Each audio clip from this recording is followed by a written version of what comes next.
a lot of people are like, ugh, not even realizing that I was agnostic and I used to be a witch in high school. So I have definitely had different perspectives than the conclusion that I landed on now.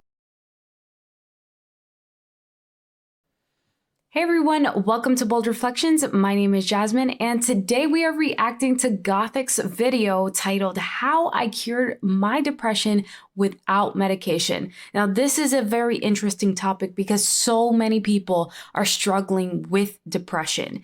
And there's amazing insight in this video. So I really wanted to share this with you guys. If you aren't already following Gothix, you are missing out. I don't know her personally, but just from what I've seen in her YouTube channel, she seems pretty awesome. So go check out her channel. There's a lot to be learned from her perspective. All right, so let's go ahead and get into the video.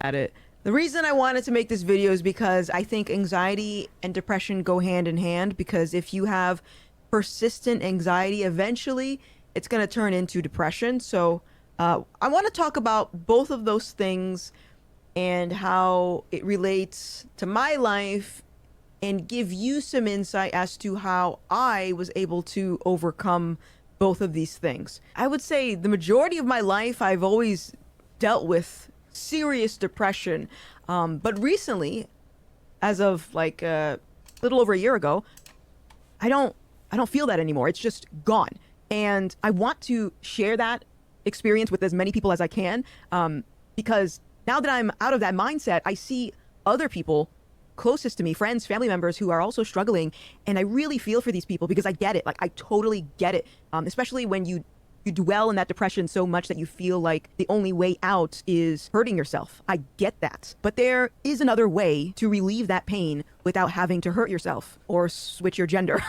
Sorry, that was a joke. But no, seriously, that's not funny. Stop that. I see no difference there. I would say... So even with her comment on the transgenderism thing, that is just another way for the world to tell you how to fix your spiritual problems.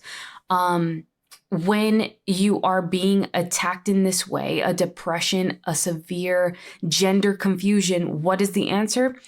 Therapy, surgeries, take this medication, instead of addressing the actual problem, the actual root, which she's going to get into about depression. But that little side comment about transgenderism just is another aspect of kind of the same thing. All right, let's keep going. That it really started getting bad for me psychologically when I went into high school, which is interesting because prior to high school, I was a straight A student, very punctual, perfect attendance. I was a good kid until I went to high school.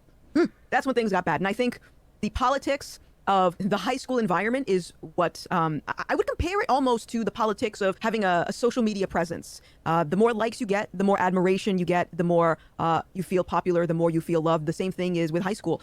My focus went from my studies to being accepted into one of the cool cliques. So you have the popular girls, you have the jocks, you have the nerds, you have the goths. That's where I was. You have all the different groups, and all of a sudden it wasn't about how well you do in school. It was all about, are you cool?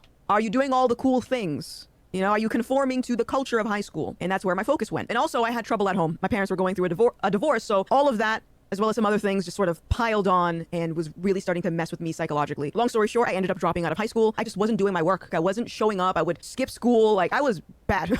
And I'm telling you this because I think people often underestimate what a shift in their environment can do to their mind. There's a really great passage that I love in the Bible that says, bad company ruins good morals. And that is totally accurate. If you hang around with a bad group of people, then there's a possibility you're going to be influenced by them in some way, unless, of course, you have a strong foundation, which I did not, clearly. So now I want to transition into the... Absolutely. I am a parent. Likely somebody watching this might be a parent as well.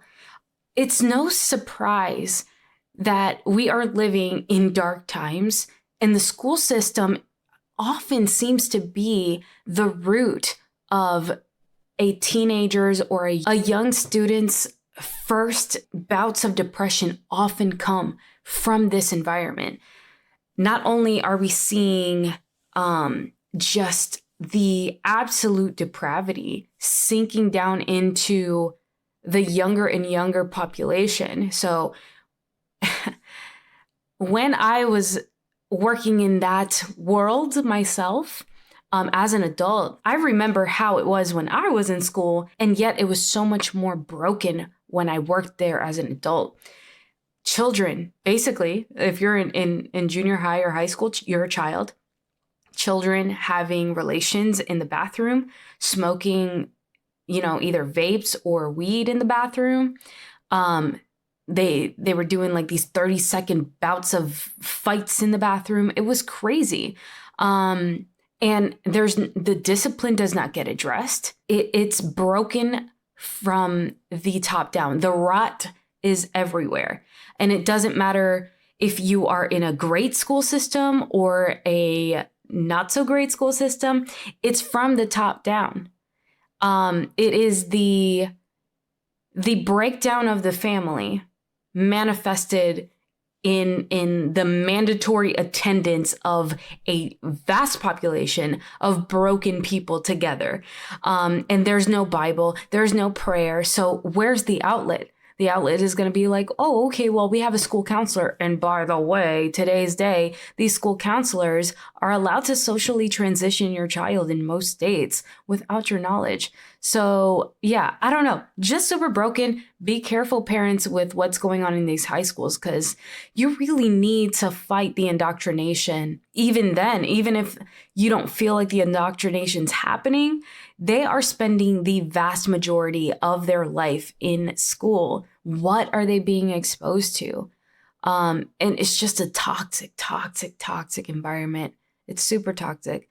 So I don't know, warning, reconsider your participation in this system. Not demonizing anyone who decides to put their kids in school. Don't mistake me. I understand people's situations are different, but if you don't realize how dark the school system is, wake up, please, for your child's sake.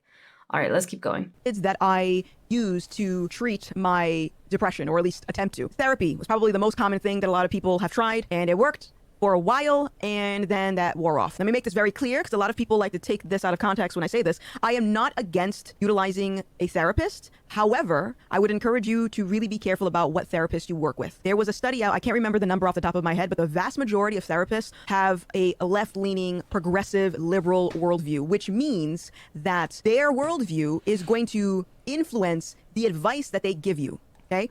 So facts. And take a look right now. Okay, so if you're not paying attention, I like I said, I talk about the transgender thing a lot because I'm passionate about how evil it is and how pervasive it is.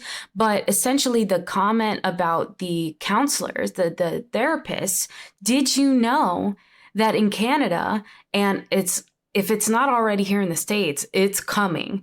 But if you as a counselor do not affirm someone's pronouns, if you don't affirm their willingness to transition, you could lose your license. This is how serious it is. But the evidence to show that transitioning is the healthiest path forward, especially for a young person, is non-existent. It's all speculative. Do they have your best interests at heart? I don't know. If you have to seek therapy, gosh, try to find a Christian counselor if you can, because these ideologies are taking over in every aspect. And to think that your counselor doesn't have their own perceptions and biases about the world, if their perception and bias comes from the fact that you can socially transition and be okay, or you can get a surgery as a minor and be okay, then are you even helping anyone at this point? Parents, beware. It's scary out here, guys. It's super scary out here when it comes to mental health and the solutions that are being presented. So it's important to recognize that and really find a therapist that isn't going to lead you down the wrong path, like affirming your mental illness. I think you understand what I'm trying to say. So not against therapy, as long as it's a good therapist. So do some shopping. Okay. Now, I also tried antidepressants, anti-anxiety medication. I am not a doctor, but for me personally and the people around me who have taken these medications, I have seen how detrimental it has been to them when they finally decide to come off of those pills, myself included. Many times it will cause you to develop more depression, worse than it was before you got on the medication, and even develop suicidal ideations. So if you're on that medication and you want to come off of it, talk to your doctor about how you can lower your dosage to slowly wean yourself off. So that's something to keep in mind. Another reason that I don't like like the idea of taking a pill in order for you to feel alleviated from depression and anxiety is it's in a way, it's suggesting that you are not equipped to navigate trials that you're inevitably going to face in life. And I have the same criticism about weed, which is the next thing that I tried to alleviate my depression was that, I just smoke some weed because I want to relax and it helps me with my depression. No, what it did was it numbed me. I noticed the more stressful jobs I would take on, I primarily did customer service work, the more stressful my work became, the higher I would increase my dose of marijuana. And I had been smoking since I was in high school, but then by the time I was like in my late 20s, I'm smoking all day, every day, always high. And again, you're not really equipping yourself with the wisdom and the emotional resilience needed to navigate the world, because the reality is you are going to deal with struggle. You're going to deal with pain. It's something that everyone is going to face, and you cannot get your joy from a prescription. You can't get it from the dispensary, because if those things went away tomorrow, you would be on your own. If the anti-anxiety meds and the depression meds, they stopped working, they stopped making them, the dispensaries close, which I don't foresee that happening, but let's say they close, are you able to manage your emotions without that? The other thing I tried was a lot of new age. Wow, that was deep. I'm not inherently against medications, like psychiatric medication, but I was just watching a video yesterday about a woman whose daughter committed suicide. What a tragic story. Like, I was in tears. It was really sad.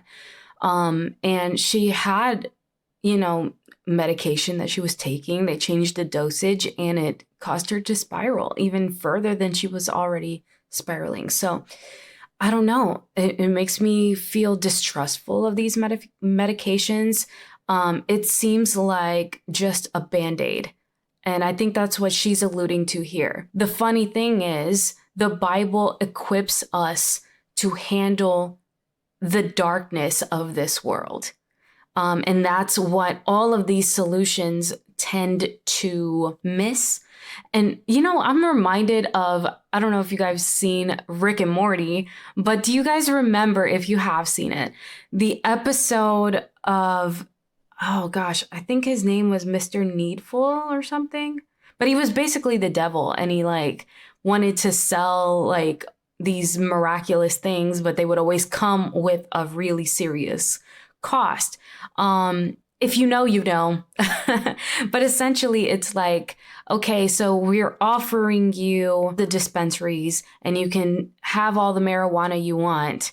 But also we're just dampening the hurt, because you're not really fixing anything. I'm not here to villainize any particular substance or chemical thing, but it seems like, especially with the, anti-depression medications, it feels like that episode of Rick and Morty where it's like, oh, here's a solution, but also if you stop, you will want to commit suicide even more so than before, or your depression gets so severe that it's way worse than when you started. So I don't know. It just seems like a curse too. But look, I'm not here to judge anyone. It's just something that I don't think we're being told, Age remedies. It's embarrassing for me to say this because, as many of you know, I am now a Christian. I've been a Christian for about a year, which ties into how I cured my depression, but I'll get to it in a second. But I tried a lot of new age spirituality remedies. I went to a fortune teller. I went to a tarot card reader, a Reiki healer. What they were healing, I have no idea. But I sought the services of many new age practitioners to help me with my depression and all of that up here. And I think I know why. Because I want to unpack that a little bit. In retrospect, I think the reason I had rejected God of the Bible for so long and instead turned to the fortune tellers and the Reiki healers is because it was something that I could see. I could visibly see someone hanging a crystal over my body and pulling out cards and doing all of that. So in my mind, it's working. They're doing something. Whereas reading the Bible, going to church, praying, what's that going to do? So I never gave it any mind. But the new age stuff, I was like, yeah, let's try that. So that's crazy. It's when you recognize what that whole new agey stuff is, and it manifests in a lot of different ways. It could be, astrology. It could be, like she said, Reiki, tarot, all that stuff. There is a recognition by the person, right? The person who is seeking out these services. There's a recognition that actually this is not going to be solved with pharmacology. It's not going to be solved with medication. It's not going to be solved in our Western conventional medicine. So they recognize it as a spiritual thing.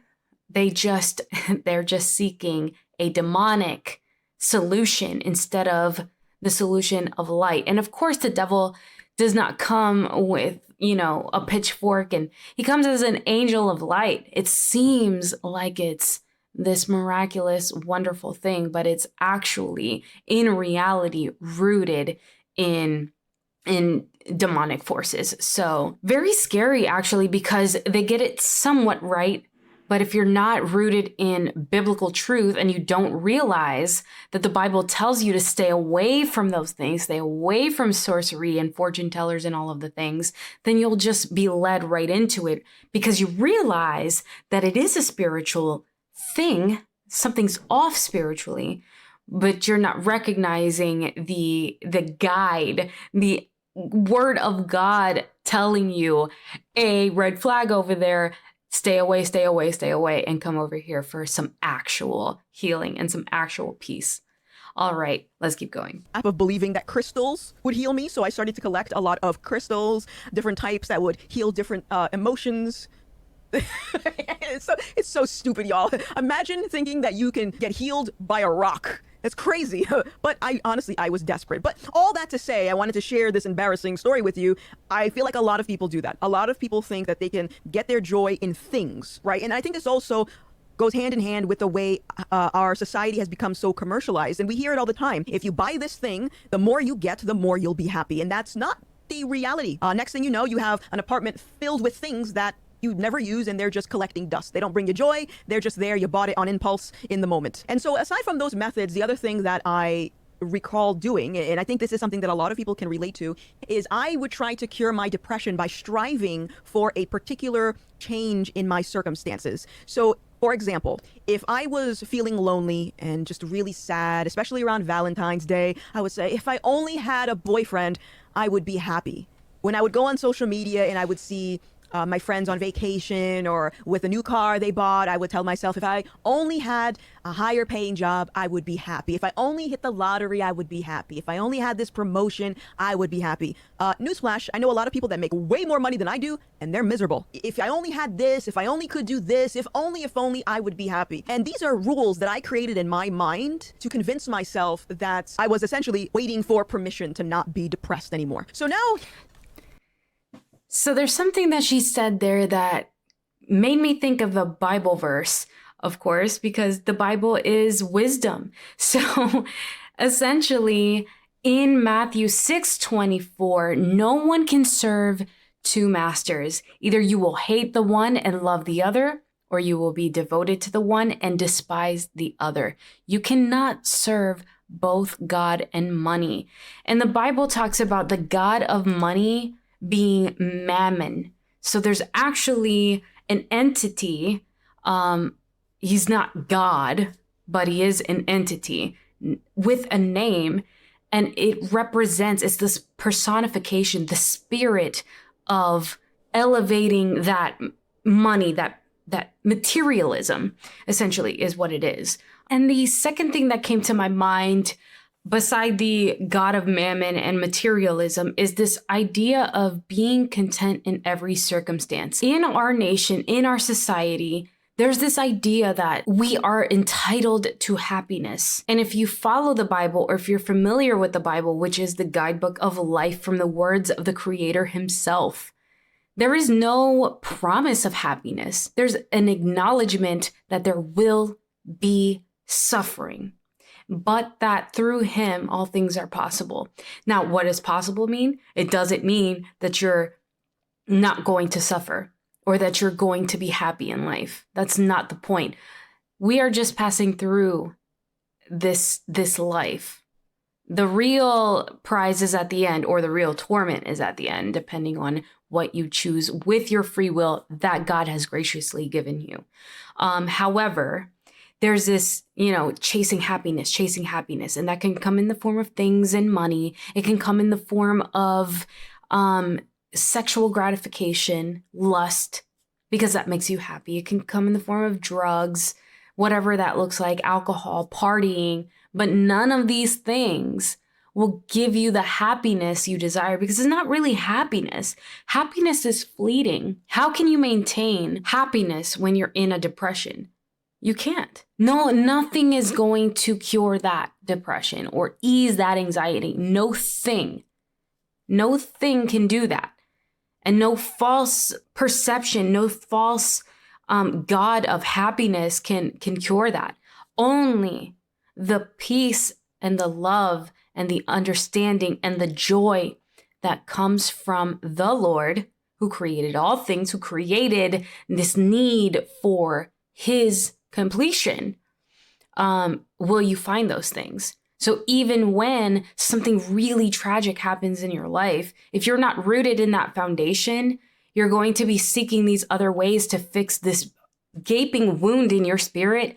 And what you can find and grab onto can be really destructive for your spirit, your mind, and your body. So I don't know, just some thoughts there about being content in your circumstances. That is a concept that Christians understand, but because the world doesn't understand it, then they seek this happiness that just cannot be fulfilled.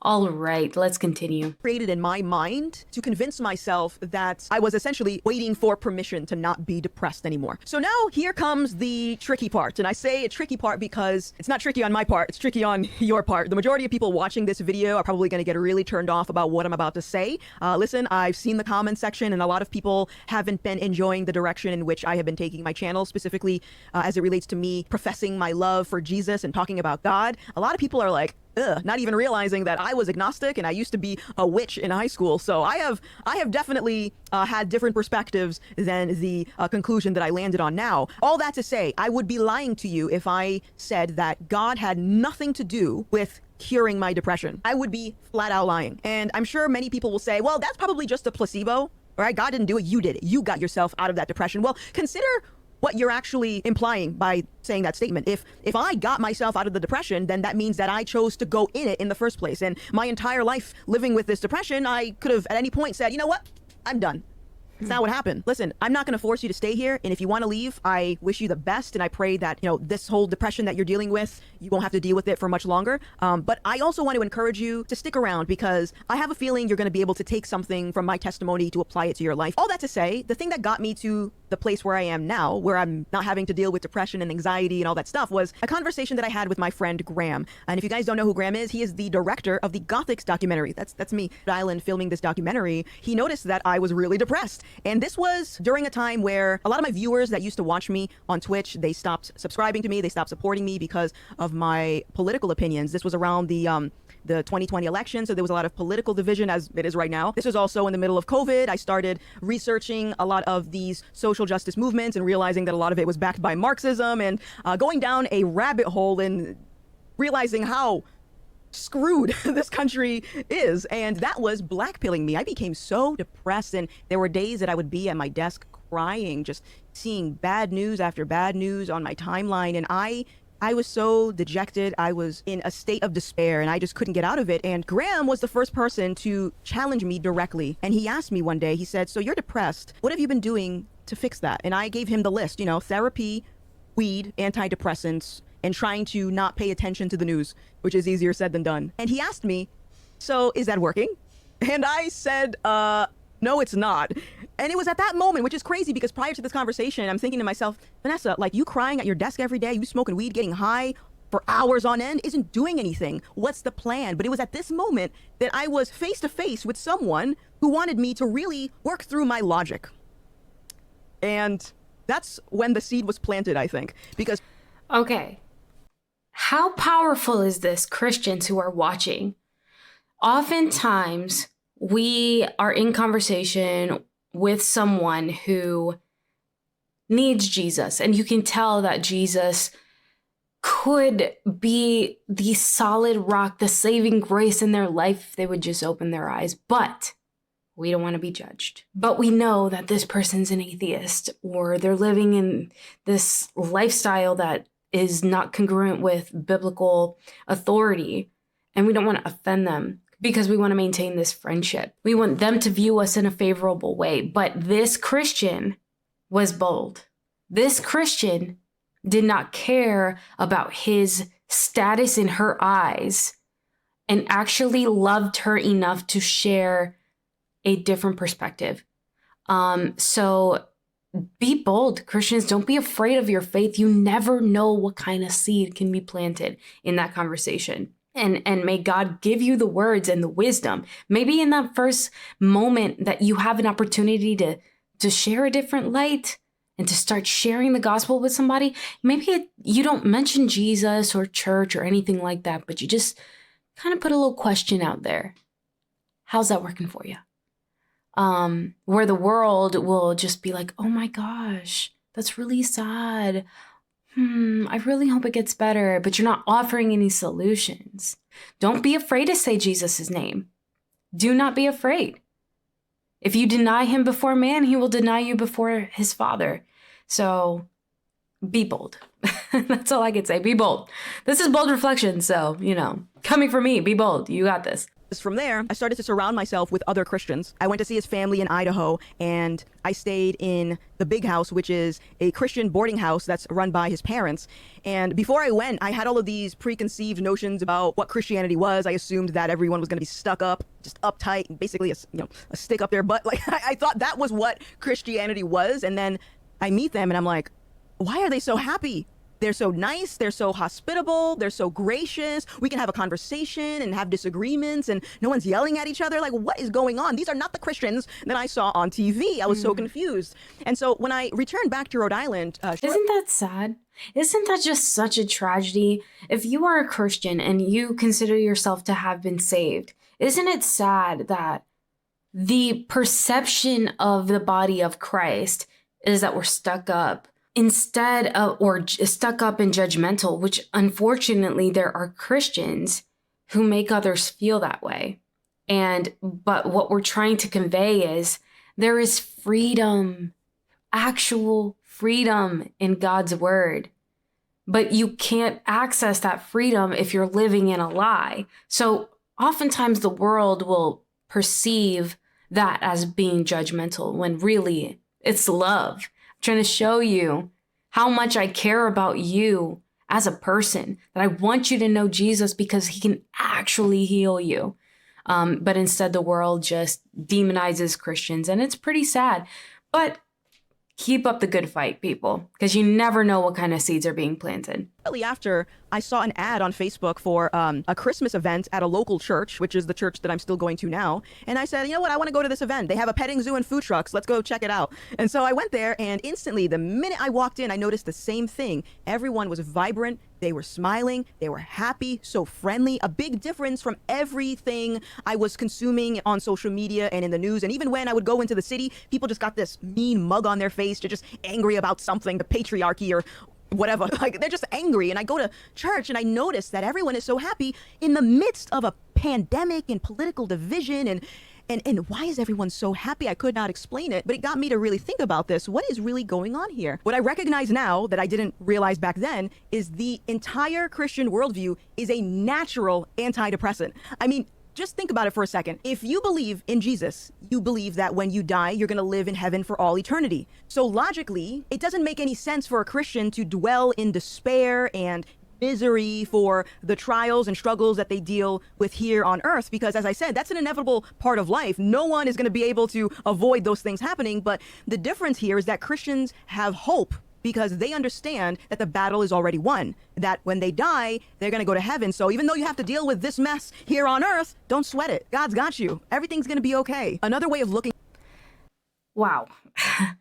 Okay, so I followed a similar progression in my coming to Christ. I talked about this in my testimony. You can check that out. I'll have it somewhere where you can click right now. But essentially, I became red-pilled, right? Which I know that has context in like the manosphere now, but I think when I adopted the label, it was more about becoming conservative or waking up to the lies of the mainstream, which is completely leftist at this point. But what tends to happen, what is missing from this movement, what's missing from conservatism is God. And it becomes a cycle of like, wow, the world's getting worse and worse, and our country's going to crap. Oh my gosh, it's getting worse. We're going to be persecuted, and we're losing our freedoms, and this is awful. But there's no hope. And that's why I don't even pay so much attention to politics anymore, because I see this as a way bigger battle. And what's happening in America right now, I still have hope, because even if we go down the tubes, the battle has already been won. And so there's a peace about that. Of priorities. So someone who believes in Jesus, the top priority is living their life as righteously as I said, that's an inevitable part of life. No one is going to be able to avoid those things happening. But the difference here is that Christians have hope because they understand that the battle is already won, that when they die, they're going to go to heaven. So even though you have to deal with this mess here on earth, don't sweat it. God's got you. Everything's going to be okay. Another way of looking at this is from the perspective of priorities. So someone who believes in Jesus, the top priority is living their life as righteously as they possibly can every single day. That is their top priority. Are the things that I'm doing in my life pleasing to God? So for someone that doesn't believe in God, that top priority where God is supposed to be gets replaced with something else. So for a lot of people, as I said, it's money, a better job, a relationship, better circumstances, a substance, acceptance. And that is a lot harder to maintain than it is to follow a God that never changes, because the reality is our circumstances are always changing. So I really feel for people who are struggling with depression but don't have that biblical worldview. They don't believe in a creator, and they just think that when they die, they're going to end up in the dirt. And it's no wonder why a lot of people, when they're depressed, they reach for these quick fixes, this instant gratification, something to temporarily make them feel better, numb them from their problems. And we can see why. It's because they're too focused on what's happening right now instead of looking at the bigger picture, that the battle's already won, there is a God, and he's going to help you get through the valley. Amen. That was beautiful. She goes on to give practical steps to kind of start changing your situation, or at least developing a new mindset. But the rest of the video is incredible. I'm going to link it in the description, so definitely check it out. But I just wanted to end with 2 Bible verses that I think will give encouragement and edify you, especially if you are suffering from depression. All right. The Lord is a stronghold for the oppressed, a stronghold in times of trouble. And that comes from Psalm 9:9. So real quick, I want to define stronghold in a biblical context, because, I don't know if a lot of people are really familiar with what that means. You read it on a screen or you read it on paper, but you might not understand the depth of what that stronghold in a spiritual sense can mean. So let's, hold on. God. Okay. So spiritual strongholds. I'm reading this off my phone when I should be putting it on the screen. I'm sorry. Okay, so when you understand that we are in a spiritual battle, this is a battle of good versus evil. And you can find this battle manifesting in politics, in culture, in history, in everything. A spiritual battle going on. Is depression not a manifestation of such a spiritual battle? What is the end road of depression? The end road of depression is death. And in a sense, you are spiritually dying when you are depressed. Think about it. You're not living. There's no joy, and it will end up in a physical death if you allow it to. So what are these strongholds or fortifications we face? I'm reading Got Questions right now. I don't know if you could see my screen, but essentially, this is what it says here. What are strongholds or fortifications we face? In the very next verse, and he's talking about 2 Corinthians 10:5, Paul interprets the metaphor. We demolish arguments and every pretense that sets itself up against the knowledge of God, and we take captive every thought and make it obedient to Christ. The arguments are the philosophies, the reasonings, the schemes of the world. So anything that sets itself up against the knowledge of God.